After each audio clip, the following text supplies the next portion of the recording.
அனைவருக்கும் வணக்கம்.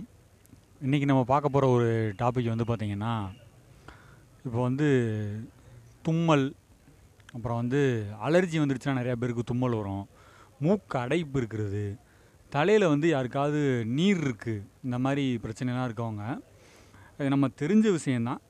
பட் ஆனால் இந்த தெரிஞ்ச விஷயமும் நிறையா பேருக்கு தெரியலை அப்படின்றதுனால தான் நம்ம இந்த குறிப்பை வந்து இன்றைக்கி நம்ம போடுறோம். இந்த மாதிரி யாருக்கெல்லாம் வந்து மேலே சொன்ன பிரச்சனை இருக்கோ, அலர்ஜி, தும்மல், அப்புறம் வந்து மூக்கடைப்பு, மூக்கில் வந்து தண்ணியாக ஊற்றுறது, அதுக்கப்புறம் வந்து தலையில் வந்து நீர் கோர்த்துருக்கிறது, தலை பாரமாக இருக்கிறது, இந்த மாதிரி நிறைய விஷயங்களுக்கு இப்போ நம்ம சொல்ல போகிற ஒரு சின்ன ஒரு குறிப்பு தாங்க ரொம்ப நல்லா எஃபெக்டிவாக இருக்கும். ட்ரை பண்ணி பாருங்கள். அது என்ன அப்படின்னா, நம்ம எல்லாருக்குமே தெரியும் விரலி மஞ்சள் அப்படின்னு கேள்விப்பட்டிருப்போம். விரலி மஞ்சள் அப்படின்றது போனீங்கன்னா நீட்டமாக மஞ்சள் வந்து நீள நீளமாக இருக்கும்.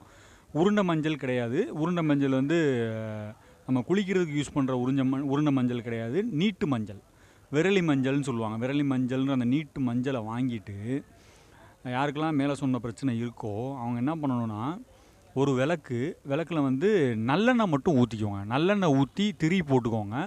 நல்லெண்ணெய் ஊற்றி திரி போட்டு அதை வந்து பொருத்திக்கோங்க. அந்த விளக்கில் வந்து இந்த விரலி மஞ்சளை சுட்டுருங்க. இந்த விரலி மஞ்சளை அப்படியே கையில் பிடிச்சி நீங்களே ஒரு முனையை வச்சு சுட்டிங்க அப்படின்னா, நல்லா சுட்டதுக்கப்புறம் பார்த்தீங்கன்னா ஒரு லைட்டாக ஒரு புகை ஒன்று வரும். அந்த புகையை மட்டும் நீங்கள் என்ன பண்ணுங்கள், மூக்கு நுனிக்கிட்ட வச்சு அந்த புகையை வந்து ரெண்டு மூக்குலையும், இந்த மூக்கில் ஒரு 10 செகண்டு, இந்த மூக்கில் ஒரு 10 செகண்டு நீங்கள் ரொம்ப மூச்சை இழுக்கலாம் தேவையில்லை. நார்மலாக மூச்சு விட்றீங்க இல்லையா, அதே மாதிரி நீங்கள் அந்த புகையை மட்டும் பக்கத்தில் வச்சுட்டு அந்த மூச்சு உள்ளே இழுக்கிறப்பையும் வெளியே போகிறப்பையும் நீங்கள் அந்த புகையை மட்டும் உள்ளே இழுத்துட்டு வந்தீங்கனாலே முதல்ல ரன்னிங் நோஸ் இருக்கிறவங்களுக்கு அழகாக ஸ்டாப் ஆகும். அதுக்கப்புறம் மூக்கு அடைப்பு விட்டுரும். தலையில் நீர் கோர்த்துருந்துச்சுனாலும் கண் வழியாகவும் மூக்கு வழியாகவும் வெளியில் வந்துடும். அதுக்கப்புறம் வந்து தலை பாரமாக இருந்தது அப்படின்னா இது ரொம்ப நல்ல ரிசல்ட் கேட்குங்க. ரொம்ப நல்ல ரிசல்ட் இருக்கும். நீங்கள் ட்ரை பண்ணி பாருங்கள். இது வந்து ரொம்ப ஈஸியான வழி தான். ரொம்ப ஈஸியான வழியை நம்ம எல்லோரும் ஃபாலோ பண்ணோன்னா அது ஒரு நல்ல ஒரு ரிசல்ட்டு கிடைக்கும். விரலி மஞ்சள் ரொம்ப ஈஸியாக கிடைக்கிற பொருள். ப்ளஸ் நல்லெண்ணெய் விளக்கு மட்டும்தான். ஒரு விளக்கு திரியை வந்து நல்லெண்ணெய் விளக்கு போட்டு ஏற்றி நம்ம அதை சுட்டு மூக்கில் வந்து நுகர்ந்தால் மட்டும் போதும். மூக்கில் வந்து நுகருங்க. ஒரு 5 நிமிஷத்துலேருந்து 10 நிமிஷம் வரைக்கும் நீங்கள் கொஞ்சம் கேப் விட்டு நுகர்ந்தேன்னா கூட நல்ல ரிசல்ட் கிடைக்கும். இது ஒரு நாளைக்கு நீங்கள் 2-3 முறை கூட செய்யலாம். இது இயற்கை தான், ஒன்றும் பிரச்சனை இல்லை. 2-3 நாளைக்கு செய்யலாம். செஞ்சுட்டு இது வந்து வெளிப்பக்கமாக நம்ம பண்ணுற விஷயங்கள். இப்போ உள்பக்கமாக என்ன பண்ணணும் அப்படின்னு பார்த்தீங்கன்னா, கிராம்பு இருக்குது இல்லையா, கிராம்பு சொல்லுவாங்க. உங்களுக்கு இந்த பிரச்சனை இருக்கிற டைமில் சாப்பிட்லாம், இல்லை கிராம்பை வந்து டெய்லி கூட சாப்பிட்லாம்.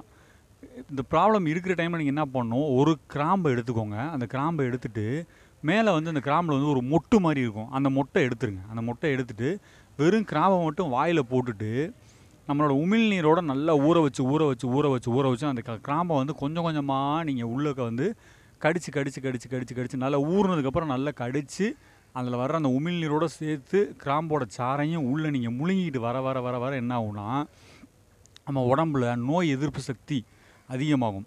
இது சிம்பிளாக சொல்லணும் அப்படின்னா ஒரு நோய் எதிர்ப்பு சக்தி தான். இதுவுமே நோய் எதிர்ப்பு சக்தி ரொம்ப கம்மியாக இருக்கிறதுனால வர பிரச்சனை தான் அந்த தும்மல், அலர்ஜி தும்மல். அதுக்கப்புறம் வந்து தலையில் நீர் கோர்க்கிறது, பாரமாக இருக்கிறது, மூக்கில் நீர் வடிஞ்சிக்கிட்டே இருக்கிறது. இதுக்கு எல்லாத்துக்குமே இந்த கிராம்பு சூப்பராக வேலை செய்யும். கிராம்பை உள்ளே வாயில் வச்சுட்டு நீங்களே மென்று உள்ளே சாப்பிட்ருங்க. இது வந்து கிராம்பை சாப்பிட ரொம்ப கஷ்டமாக இருக்குது அப்படின்றவங்க, ரொம்ப காரமாக இருக்குது அப்படின்னு நினைக்கிறீங்க அப்படின்னா, அவங்க மட்டும் என்ன பண்ணுங்கள், தண்ணியில் வந்து 2 கிராம்பு ப்ளஸ் 2 ஏலக்காய் நல்லா நுணுக்கி போட்டு சுடுதண்ணியில் போட்டு நல்லா கொஞ்சம் ஒரு 20 நிமிஷம் கொதிக்கட்டும். கொதித்ததுக்கப்புறம் அந்த தண்ணியை ஆற வைக்கிறீங்க இல்லையா, ஆற வச்சுட்டு அந்த தண்ணியை நாள் முழுக்க குடிச்சிட்டு வாங்க. ஒரு 3 நாள்லேருந்து 5 நாள் வரைக்கும் குடிச்சிங்கனாலே இந்த தும்மல், ரன்னிங் நோஸ் இது எல்லாமே உங்களுக்கு நிரந்தரமாகவே சரியாகும். இது கொஞ்சம் நாளைக்கு நீங்கள் ரெகுலராக ஃபாலோ பண்ணிட்டே வாங்க. அப்புறம் நீங்கள் இந்த தும்மலும் வராது, இருமல் எதுவுமே இல்லாமல் நீங்கள் நிரந்தரமாகவே சரி பண்ணலாம். நிரந்தரமாகவே இது சரியாயிரும். இந்த மாதிரி சின்ன சின்ன குறிப்புகளோடு தெரியாதவங்க இருக்காங்க, அவங்களுக்காக அந்த குறிப்பு போட்டிருக்கிறோம். உங்களுக்கு தெரிஞ்சிருந்துச்சி அப்படின்னா நீங்களும் கேட்டுட்டு லைக்ஸ் அண்ட் கமெண்ட்ஸ் கொடுங்க. அதுக்கப்புறம் வந்து எல்லாத்துக்கும் ஃபார்வர்ட் பண்ணுங்கள், எல்லாத்துக்கும் போய் சேரட்டும். இது வரைக்கும் நம்ம சேனலை சப்ஸ்கிரைப் பண்ணாதவங்க சப்ஸ்கிரைப் பண்ணி வச்சுக்கோங்க. மீண்டும் நல்ல பதிவோடு உங்களை சந்திக்கின்றேன். நன்றி, வணக்கம்.